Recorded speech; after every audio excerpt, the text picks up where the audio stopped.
Bismillahirrahmanirrahim. My dear friends, today I would like to introduce myself. It's me, Muhammad Usman Tanveer, Advocate High Court. Uh, I got my lessons from the Punjab Bar Council in 2015. From 2015, I am associating with the well-reputed law firm, namely Mushtaq Mehdi and Usman Attorney at Law. For any legal free consultation and free legal aid, please contact to my phone number. Please note my phone number 0314 4500 824। दोस्तों, आज का ये जो हमारा topic है वो है औरतों के हकूक़, और इसके ऊपर 2016 में पंजाब नेशनल असम्बली में एक कानून पास हुआ जिसका नाम था the Punjab protection of women against violence act 2016। Friends, इस कानून के अंदर हुकूमत ने एक टोल फ्री नंबर जो है वो ख़वातीन के लिए बना दिया, ताकि जो ख़वातीन अपने ससुराल से परेशान है, अपने ससुराल में अगर उनको वहाँ पे उनकी जान को कोई ख़तरा है, उनके ऊपर कोई जुल्म ज़्यादती हो रही है और वो हुकूमत से मदद लेना चाहती हैं, तो उसके लिए टोल फ्री नंबर है। वो टोल फ्री नंबर भी प्लीज़ नोट फरमाएँ, 1043। ये टोल फ्री नंबर है, इसके ऊपर आप कॉल करें और गवर्नमेंट जो है वो आपको प्रोटेक्शन इसके अंदर प्रोवाइड करेगी। और अगर हम अपने कॉन्स्टिट्यूशन की बात करें तो हमारा कॉन्स्टिट्यूशन भी जो है वो उसके अंदर भी ये चीज़ है कि it is the duty of the state to protect its citizen. तो दोस्तों, इस कानून के अंदर जो है वो ख़वातीन के लिए जो है वो गवर्नमेंट ने प्रोटेक्शन जो है वो प्रोवाइड कर दी। आइए हम इस कानून के ऊपर देखते हैं कि इसके अंदर किस तरह जो है वो उन्होंने ख़वातीन को हकूक़ जो है वो प्रोवाइड किए हैं। तो दोस्तों, सबसे पहले इस एक्ट के अंदर जो है वो डेफिनेशन को हम देखें तो उसके अंदर उन्होंने पहली डेफिनेशन दी है एग्रीव्ड पर्सन, और उसकी डेफिनेशन है aggrieved person means a female who has been subjected to violence by defendant. उन्होंने बता दिया कि इस कानून के अंदर सिर्फ़ और सिर्फ जो है वो शादीशुदा जो ख़वातीन हैं वो उनको ये कानून डील करेगा। और उसके आगे एक डेफिनेशन आ जाती है वायलेंस। अब ये वो कैटेगरी आने लगी है जिसके अंदर ख़वातीन को हकूक़ जो प्रोवाइड किए गए हैं। Violence means any offence committed against the human body of the aggrieved person including abetment of an offence, domestic violence, sexual violence, psychological abuse, economic abuse, stalking और साइबर क्राइम। अब ये उन्होंने वो बता दी कि जी ये वो सारी चीज़ें हैं। लाइक इसके अंदर पहले उन्होंने बता दिया जी abetment of an offence. Abetment of offence अगर हम इसकी डेफिनेशन में जाएं और इसको डीपली कानून की नज़र में देखें तो इससे मुराद ये आता है कि अगर कोई ऐसा शख्स वो औरत के खिलाफ साजिश कर रहा है, वो इस कानून के अंदर वो शामिल होगा और उसके खिलाफ जो वो कानूनी चाराजोई करने का औरत हक रखती है। दूसरे नंबर पे उन्होंने बता दिया डोमेस्टिक वायलेंस। डोमेस्टिक वायलेंस जो है उसकी भी डेफिनेशन उन्होंने सेपरेट बताई है, लेकिन इससे मुराद ये है कि अगर डोमेस्टिक वायलेंस से मुराद ये है कि अगर घर के अंदर आपकी कोई नाचाकी हो रही है, घर के अंदर आपके ऊपर कोई जुल्म हो रहा है, कोई ज़्यादती हो रही है, आपकी जान को ख़तरा है, तो वो ये डोमेस्टिक वायलेंस के अंदर ये चीज़ आएगी।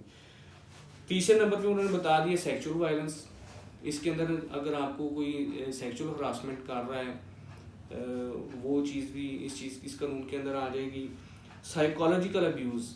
साइकोलॉजिकल अब्यूज़ से मुराद ये है कि आपको कोई मेंटल टॉर्चर कर रहा है, वो चीज़ भी इसके अंदर आ जाएगी। तीसरे नंबर पे आ गया इकोनॉमिक अब्यूज़। इकोनॉमिक अब्यूज़ से मुराद ये है कि आपका जो खावंद है जिसकी ये ड्यूटी है कि वो आपको खाना, कपड़ा, रोटी, मकान जो वो प्रोवाइड करे, अगर वो आपको ये सहूलियत फराहम नहीं कर रहा तो वो इकोनॉमिक अब्यूज़ की डेफिनेशन में आएगा। वो भी आगे फर्दर हम उसको पढ़ते हैं। आगे एंड के ऊपर उन्होंने बता दिया कि साइबर क्राइम मोस्ट इम्पॉर्टेंट। अगर आपको फ़ोन के ऊपर कोई हरासमेंट हो रही है, ख़वातीन के लिए स्पेशली अगर उनको फ़ोन के ऊपर कोई हरासमेंट आ रही है तो वो भी इस कानून के अंदर वो डील होगा।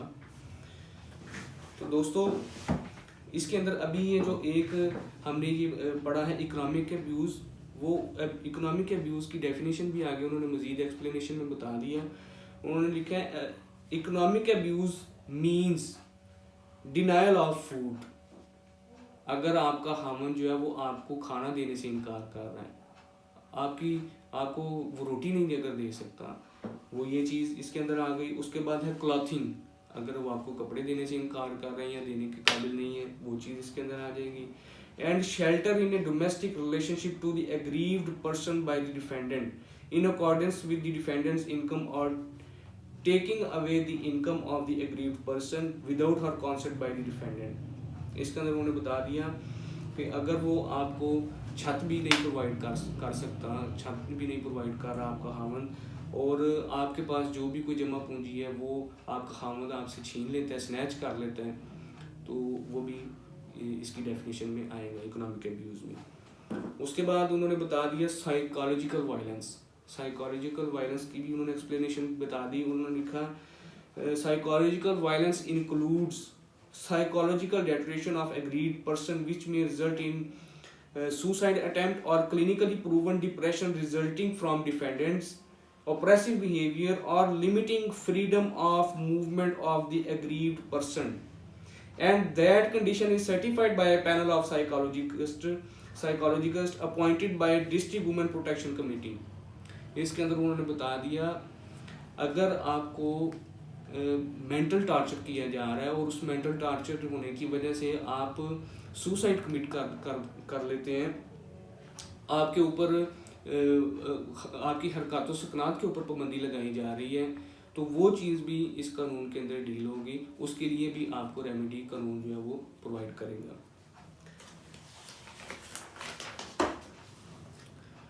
उसके बाद दोस्तों इसका प्रोसीजर आ जाएगा कि आपने किस तरह जो है वो अदालत से रुजू करना है और आप किस तरह आप क्या लीगल वे जो है वो आप ले सकते हैं। उसके अंदर उन्होंने बता दिया कंप्लेंट टू कोर्ट, ये सेक्शन 4 है इस एक्ट का। उसके अंदर उन्होंने कहा जी कंप्लेंट टू कोर्ट, आप अदालत को कंप्लेन कर सकते हैं, और उन्होंने उसका जो सब सेक्शन 1 है उसके अंदर लिख दिया एन एग्रीव्ड पर्सन और a person authorised by the aggrieved person or the women protection officer may submit a complaint for obtaining a protection, residence or monetary order in favor of the aggrieved person in the court within whose jurisdiction the aggrieved person resides or carries on business, the defendant resides or carries on business, or the aggrieved person and the defendant last resides together। इसके अंदर उन्होंने बता दिया कि वो ख़वातीन जिनके ऊपर जुल्म हो रहा है या जिस बंदे को वो ऑथोराइज करें वो बंदा, या जो गवर्नमेंट ने district women protection officer appoint किया है, या वो इन तीनों में से कोई बंदा भी अदालत के सामने वो अपनी कंप्लेन लेकर जाते हैं, तो अदालत जो है वो पाबंद है उनकी कंप्लेन को सुनेगा। और उसके अंदर उन्होंने ड्यूरेशन बता दिया कि ये अदालत ने कितनी देर के अंदर इस एप्लीकेशन को डिसाइड करना है, वो उन्होंने बता दिया the court shall finally decide the complaint within 90 days from the date of the receipt of the complaint. इसके अंदर उन्होंने बता दिया जी अदालत पाबंद है 90 दिन के अंदर उसने आपकी दरखास्त का फैसला करना है, उसके ऊपर उसने फाइनल डिसाइड उसको करना है। उसके बाद उन्होंने इसका प्रोसीजर बताया कि जो आपने कंप्लेन फाइल की है उसके अंदर अदालत जो है वो इंटरम ऑर्डर की सूरत में आपको प्रोटेक्शन देगी, वो एक प्रोटेक्शन ऑर्डर जो है वो पास करेगी, जिसके अंदर हम उसको पढ़ते हैं। ये सेक्शन 7 है इस एक्ट का। इसके अंदर उन्होंने लिख दिया जी if the court is satisfied that any violence has been committed और is likely to be committed the court may pass a protection order in favour of the aggrieved person and direct the defendant. वो चीज़ क्या होगी, अदालत जो है वो husband को क्या चीज़ डायरेक्ट करेगी, वो उन्होंने बता दिया not to have any communication with the aggrieved person with और विदाउट एक्सेप्शंस। अदालत ने कह दिया कि जो हस्बैंड है वो औरत के साथ कोई राब्ता नहीं करेगा किसी तरह का भी, बिल्कुल उसके साथ कोई कनेक्शन नहीं उसका होगा। Stay away from the aggrieved person with और विदाउट एक्सेप्शंस, वो उससे दूर रहेगा। हस्बैंड जो है वो वाइफ से दूर रहेगा, उसको किसी भी तरह का वो ना उसके साथ कोई रब्ता कर सकता है और ना उसको परेशान कर सकता है। उसके बाद उन्होंने बता दिया कि जो एग्रीड पर्सन है लाइक फीमेल, वियर एंकल और wrist bracelet, GPS tracker for any act of grave violence or likely grave violence which may endanger the life, dignity or reputation of the aggrieved person। ये बहुत ही interesting चीज़ है। इसके अंदर उन्होंने बता दिया कि जो फीमेल है उसके हाथ के ऊपर जो है वो एक ब्रेसलेट बांधा जाएगा गवर्नमेंट की तरफ से, जिसको GPS ट्रैकर लगा होगा। अब इस ट्रैकर का क्या काम होगा कि गवर्नमेंट के नोटिस में होगी आपकी लोकेशन कि आप इस वक्त किस जगह पर मौजूद हैं और आपके साथ क्या हो रहा है। ये एक बहुत ही इम्पोर्टेंट एस्पेक्ट है जिसको हम डिस्कस कर रहे हैं। तो दोस्तों ये एक गवर्नमेंट का मैं समझता हूँ कि बहुत ये एक अच्छा स्टेप है जिसके साथ वो औरतों की लाइफ को प्रोटेक्ट कर रहे हैं।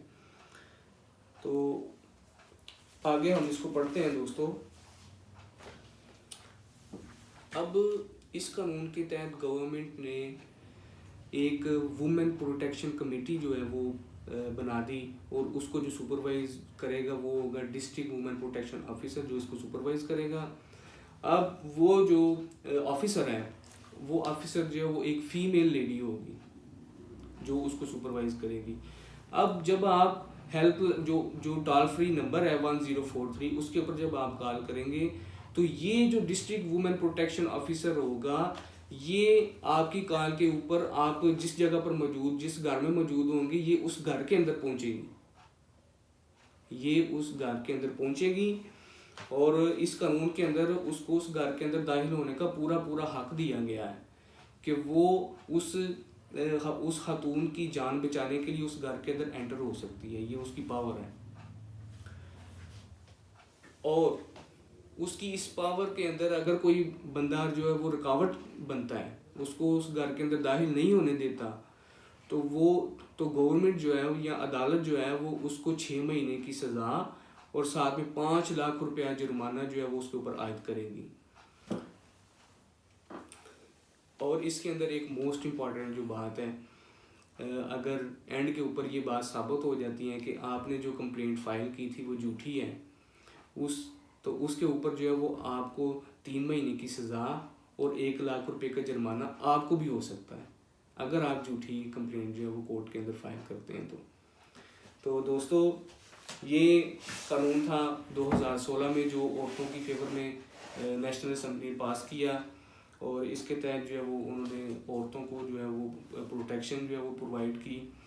तो अब मैं ये समझता हूँ कि आप ये जो टोल फ्री नंबर है गवर्नमेंट का उसके ऊपर कॉल करके तो आप जो है वो गवर्नमेंट से मदद ले सकते हैं।